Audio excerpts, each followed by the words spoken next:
Patawad anak, yan ang sinabi ni Angelica Yulo.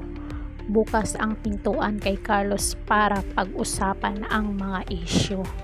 So anong masasabi nyo dito mga marites, na ang ina na ang humingi ng tawad sa anak ngayon? Iba na talaga ang sitwasyon ngayon. So ito na nga, huwag na nating patagalin. Humingi ng tawad ang ina ni Filipino gymnast Carlo Yulo na si Angelica Yulo sa kanyang anak matapos ang kontrobersyang bumabalot sa kanila kaugnay sa usaping pera at love life. Umamin din itong si Angelica na hindi siya perpektong ina, kaya patawad anak. Hindi ako perpektong ina at alam ng Diyos na hindi ka rin perpektong anak at walang perpektong pamilya. Walang ibang hangad ang isang ina kung hindi ang ikakabuti ng kanyang anak at sa bawat miyembro ng pamilya. Saad nitong si Angelica, inamin ni Angelica na naging marahas at maingay ang kanyang pamamaraan, ngunit inilahad na malinis ang intensyon. Wala pong ina na naghahangad ng ikakasama ng anak. Siguro naisip lang ni Angelica na medyo napapalayo na yung kanyang inaalagaan noon. Ako ay isang ina na saktan dahil ang mabait na anak na pinalaki ko ng maayos at mabuting tao ay hindi na nakikinig sa mga paggabay ng magulang. Humingi rin ng tawad si Angelica dahil sa pagpuna niya sa nobyo ni Carlos na si Chloe San Jose. Kung mali man ang naging pagpuna ko sa nobyo mo, humingi ako ng patawad dahil nanay lang ako na nag-aalala. So nakakaano naman to, grabe. Nafe-feel ko yung mama ni mama ni Yulo na si Angelica. Ano lang, super iniisip lang niya si Kaloy. Humihingi ako ng patawad sa iyo at sa sambayanan sa mga nasabi ko sa interview.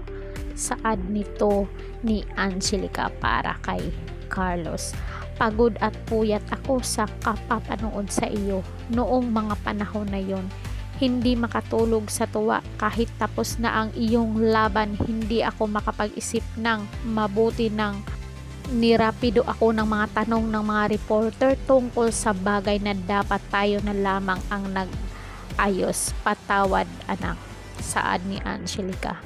Inilahad ni Angelica na bukas siyang pag-usapan ng personal ang kanyang isyo na walang galit. Humihiling si Angelica na magkasundo silang dalawa at ang kanilang pamilya. Matanda ka na, kaya mo nang magdesisyon para sa sarili mo. Bukas ang aming pintuan sa tahanan kung may pera ka o wala, kung nanaisin mong bumalik sa amin. Saad nito ni Angelica.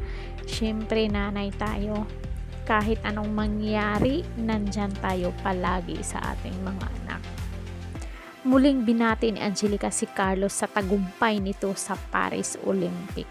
Kaloy, congratulations sa iyong tagumpay. Mahal na mahal ka namin anak. Emotional na sabi ni Angelica. Alam mo, nung napanood ko to, parang dinurog din yung puso ko kasi napipil ko yung pain ni Angelica. Sa sambayan na naman, sana ay ipagdiwang na lang natin ang tagumpay ng anak ko. Gumawa ang anak ko ng kasaysayan para sa ating bansa. Lahat tayo ay magpasalamat kay Kaloy para sa karangalang iuuwi niya para sa bayan. Saad nito ni Angelica.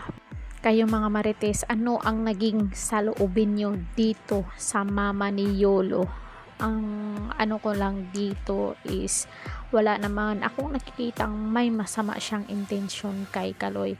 Sadyang mahal na mahal lang talaga yung anak niya. So kahit tayo mga magulang, may pera o wala yung anak natin, basta makita natin na tagumpay siya sa buhay, worth it na yun at masaya na tayo bilang magulang. So yun lang mga marites.